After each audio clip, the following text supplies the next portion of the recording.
Welcome to this edition of Miles Ahead. This time we're in Woking, a town called Malice. It's given us Paul Weller and the Jam, Sean Locke. It's where H.G. Wells wrote War of the Worlds, and it's where the Spice Girls were founded. So I'll tell you what I want, what I really want, and that's to review the new GT car that's coming straight out of Woking.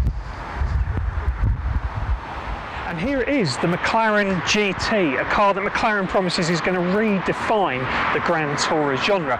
Now, traditionally, you'd find front engines, maybe a lazy V8, a V or a W12, engine proposition, 2+2 seating arrangement, loads of luxury and comfort. But McLaren being McLaren, they've approached the GT concept with fresh eyes, and I think they're to be applauded for that. It's perhaps not one for the GT purists.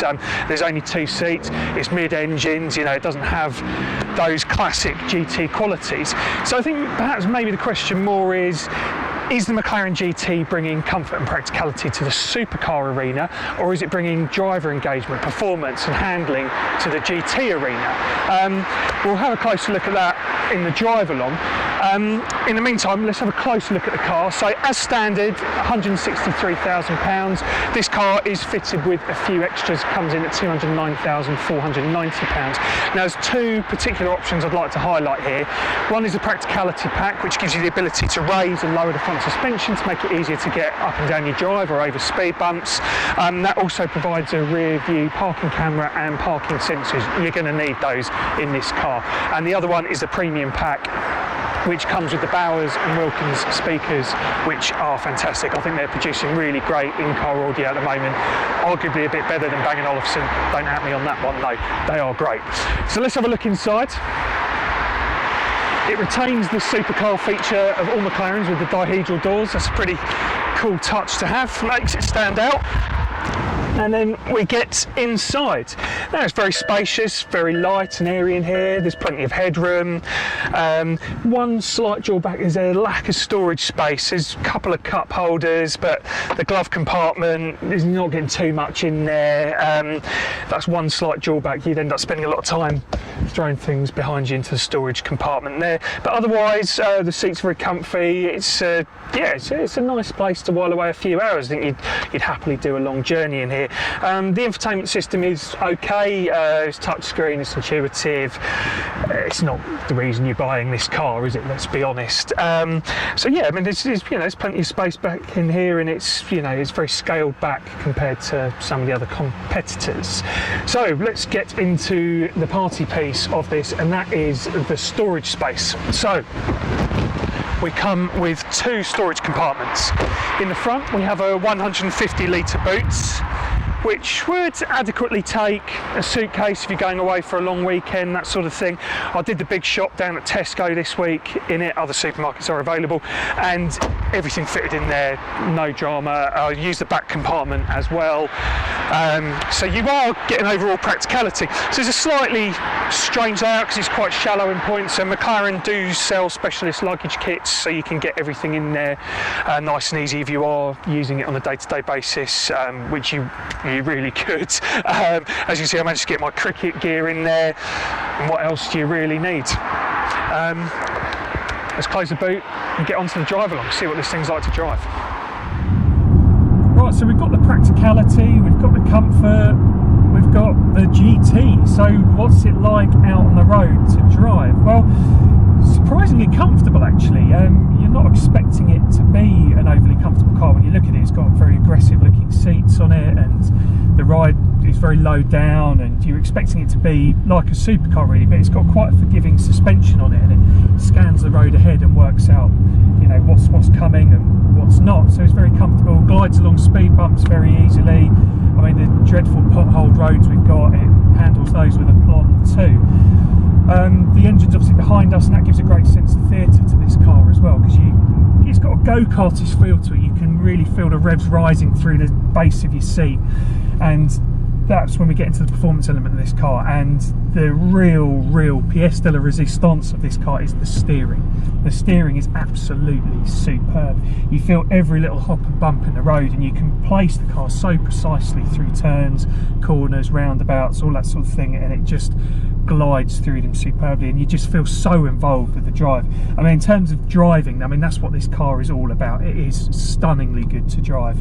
You just would not get bored.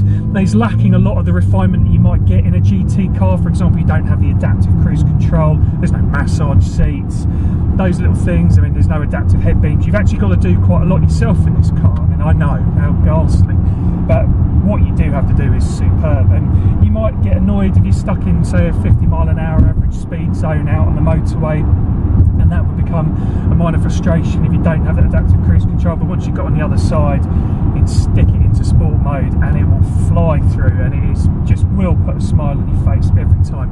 It really is great to drive.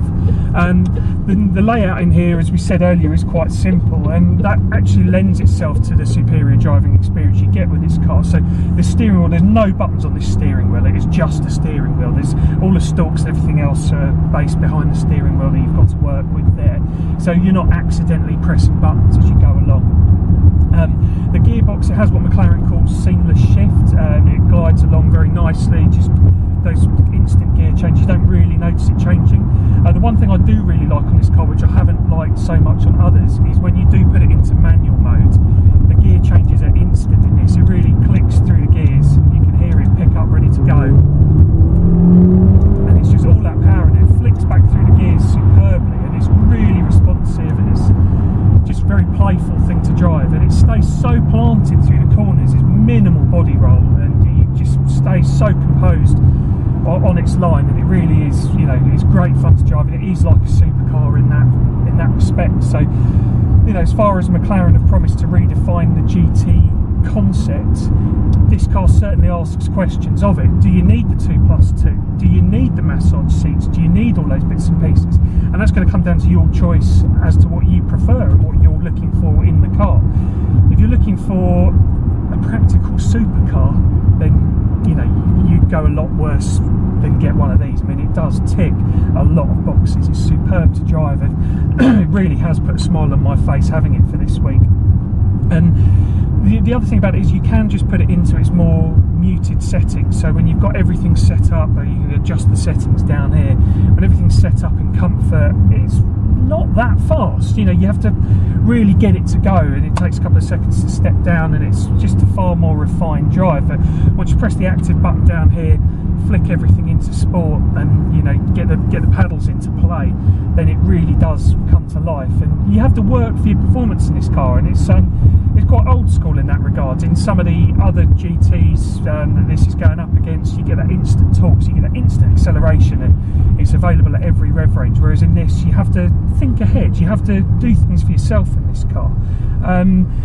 That might not be everyone's cup of tea, but in terms of a driver's car, this really hits the mark. And just to re-emphasize again, the steering in this car is absolutely superb. I've absolutely loved driving it. It's been really good. So, you know, there are gaps in it. There is a bit of lack of storage space. Perhaps it could be a bit more comfortable, perhaps it could have a bigger boot, and all of those sorts of things. But in terms of a driver's car and adding a bit of practicality into the mix, you can get your luggage around the place, you can get a bit behind the seats there, and it just packs a punch in terms of driving engagement, in terms of performance. I really like the way it looks, and I love the way this car feels. I've been really impressed with it.